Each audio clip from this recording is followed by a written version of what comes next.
Dalam nama Bapa dan Putra dan Roh Kudus. Amin. Bapak, Ibu, saudara-saudari, umat beriman yang terkasih, bersama-sama dengan gereja Allah yang kudus, mari kita siapkan hati untuk mendengarkan sabdanya. Inilah Injil Yesus Kristus menurut Lukas. Dimuliakanlah Tuhan.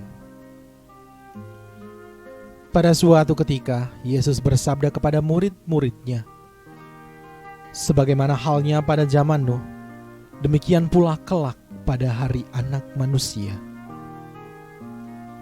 Pada zaman Nuh itu, orang-orang makan dan minum, kawin dan dikawinkan, sampai pada hari Nuh masuk ke dalam bahtera. Lalu datanglah air bah dan membinasakan mereka semua. Demikian pula yang terjadi pada zaman Lot. Mereka makan dan minum, membeli dan menjual, menanam dan membangun, sampai pada hari Lot keluar dari Sodom. Lalu turunlah hujan api dan belerang dari langit dan membinasakan mereka semua. Demikianlah halnya kelak pada hari Anak Manusia menyatakan diri.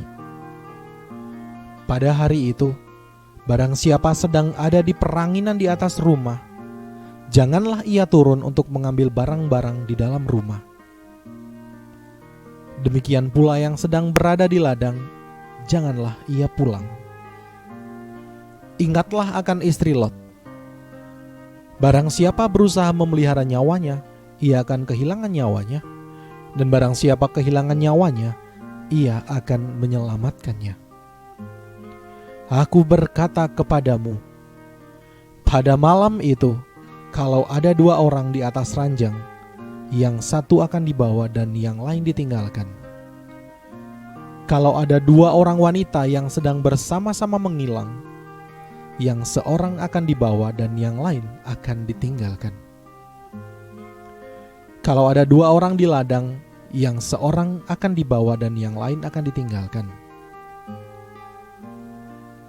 Para murid lalu bertanya, "Di mana Tuhan?" Yesus menjawab, "Di mana ada mayat, di situ berkerumun burung nasar." Demikianlah Injil Tuhan. Terpujilah Kristus.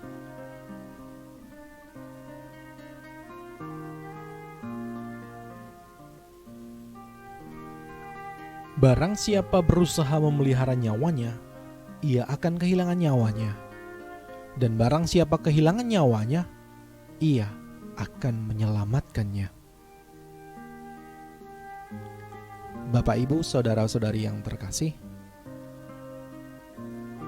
bagaimana bisa orang yang memelihara nyawanya justru kehilangan, dan yang kehilangan malah menyelamatkan? Mari kita ambil waktu sejenak. Ingat, kehilangan bukan menghilangkan. Jadi sabda Tuhan sama sekali bukan suatu ajakan untuk menghilangkan nyawa, melainkan bagaimana kita menentukan pilihan hidup kita. Barang siapa memelihara nyawa, boleh jadi dimaksudkan Yesus untuk mereka yang berusaha sedemikian hingga mengikat nyawanya, mempertahankan sedemikian hingga menjadi egois, hanya peduli pada keselamatan dirinya sendiri. Maka mencari aman dan membahayakan orang lain menjadi hal yang lumrah bagi mereka. Kehilangan nyawa. Kalau kita sadar lebih jauh, rupanya panggilan untuk menjadi murid Yesus merupakan keputusan yang menempatkan kita pada pemberian diri seutuhnya, sampai-sampai kita harus kehilangan nyawa. Apa yang diberikan Yesus demi menyelamatkan dunia ini Apa yang diberikan Yesus demi keselamatan bagi dunia? Bukankah nyawa? Maka kehilangan nyawa sebenarnya adalah hal yang lumrah bagi pengikut Kristus. Lalu bagaimana kehilangan nyawa tanpa menjadi mati? Pengorbanan. Pengorbanan memampukan kita untuk memberi sesuatu yang kita butuhkan. Menanggung sakit walau itu bukan luka untuk kita. Memberi sehabis-habisnya. Memberikan keseluruhan diri untuk kebahagiaan sesama atas nama pengabdian kepada Tuhan. Secara duniawi menempatkan kita pada posisi kehilangan nyawa.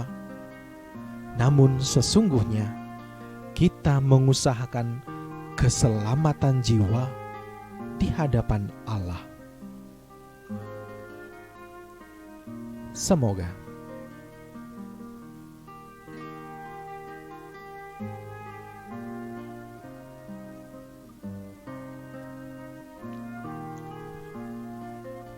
marilah kita berdoa.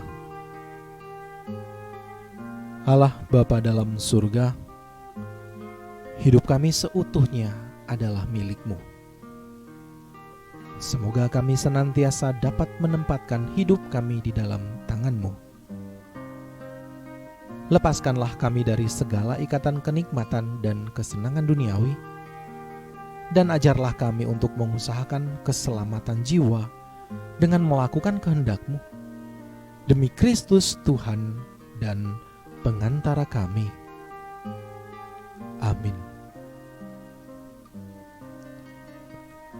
Kemuliaan kepada Bapa dan Putra dan Roh Kudus, seperti pada permulaan, sekarang, selalu, dan sepanjang segala abad. Amin. Dalam nama Bapa dan Putra dan Roh Kudus. Amin.